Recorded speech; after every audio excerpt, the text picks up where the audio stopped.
What if I told you that everything you've ever learned about learning a new language is, well, kind of backwards? All those grammar drills, the endless vocabulary lists, what if it's not just hard, but actually the wrong way to go about it? Today we're going to dive into a protocol that completely flips language learning on its head. It promises fluency by tapping into a skill that, believe it or not, you've already mastered. Okay, just let that sink in for a second. Being perfectly fluent in German, a language that's famous for its tricky grammar, but having no idea what the terms dative or accusative even mean. How is that even possible? It sounds like a complete paradox, right? But it's not. It's a real experience, and figuring out how it works is the absolute key to this entire method.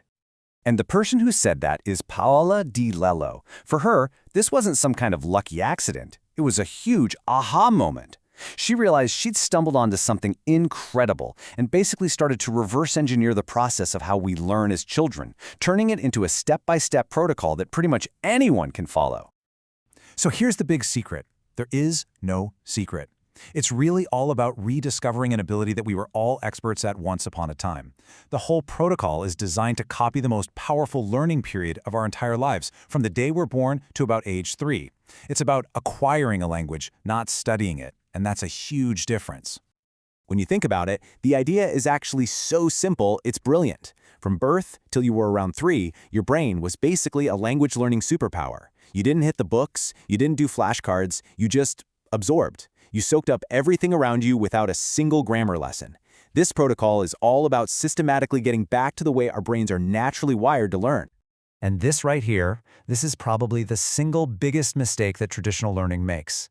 From day one in a classroom, what do? They teach you to connect a sound to a written word on a page. But that's not what a child does, is it?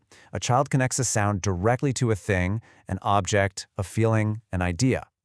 This protocol forces you to do the exact same thing by focusing only on listening. It's the very first step to building an authentic accent and actually thinking in the new language. Now, to stop ourselves from making that critical mistake, the protocol has its most radical and maybe its most important rule. You have to respect the silent period. Think about it. A baby understands the word bottle long before they can actually say the word bottle. That time of just silent understanding is absolutely essential for the brain to build its internal map of the language. When you force yourself to speak too early, it just creates interference. You end up locking in a bad accent and that annoying habit of mentally translating everything in your head. So, if you're not supposed to speak and you're not supposed to read, what on earth are you supposed to do? Well, you immerse yourself, but not just randomly. You put yourself on a very specific, carefully prescribed language diet. Paola's protocol identifies 3 types of input your brain needs every single day to acquire the language naturally. Let's break them down. Your daily practice is always divided into these 3 pillars. First up, you've got simplified language. This is slow, it's repetitive, it's full of visual clues, just like a parent talking to a toddler. Second, there's everyday language. Here, your job is just to let your brain passively absorb the natural rhythm and flow of native speakers talking to each other. And third, this is the fun part, technical language. This is where you bring your own passions into it, learning the specific words for the things you already love to do. Okay, so where do you find all this stuff? It's way easier than you think. For simplified language, you're going to watch preschool cartoons. And yes, I'm totally serious. Peppa Pig or Daniel Tiger, they're about to become your new best friends. And you'll repeat the same episode over and over until it just clicks. For everyday language, you need variety. A new podcast, a new TV show, a new radio broadcast every single day. No repeats. And for technical, you get to dive deep into your hobbies through documentaries or YouTube videos. This is how you build your own perfect, personalized curriculum.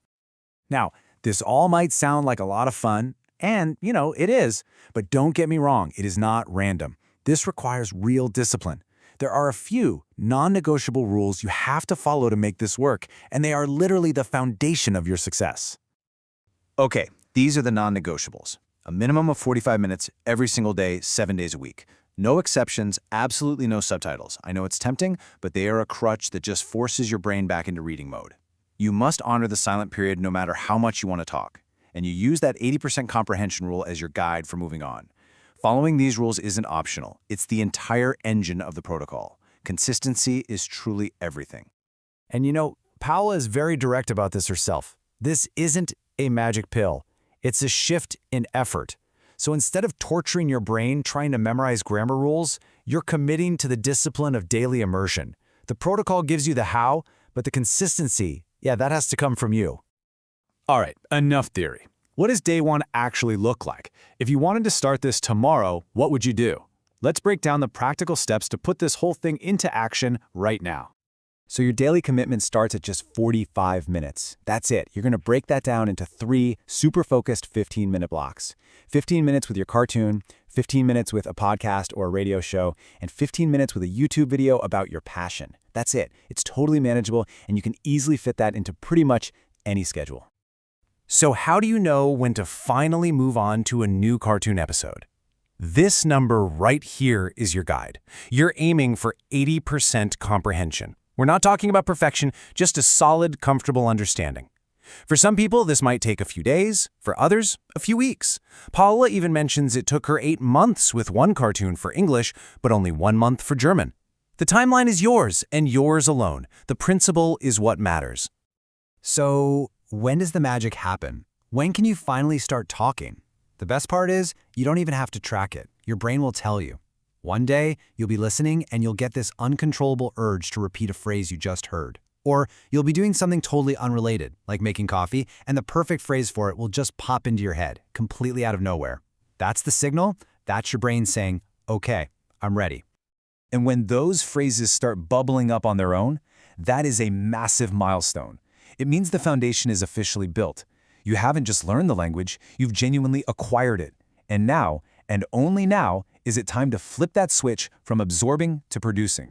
So how do you actually start practicing? I mean, who do you talk to? Well, today, technology gives us an absolutely incredible, pressure-free way to do it. In our very next explainer, we're going to break down exactly how you can use artificial intelligence to start having your first conversations and turn all that passive knowledge into active, confident fluency. So be sure to check that out. We'll leave you with this final thought to chew on. For so long, we've treated language like it's a math problem, a subject to be studied and solved. But what if it's not about studying it all? What if the real key to fluency is just remembering how to listen?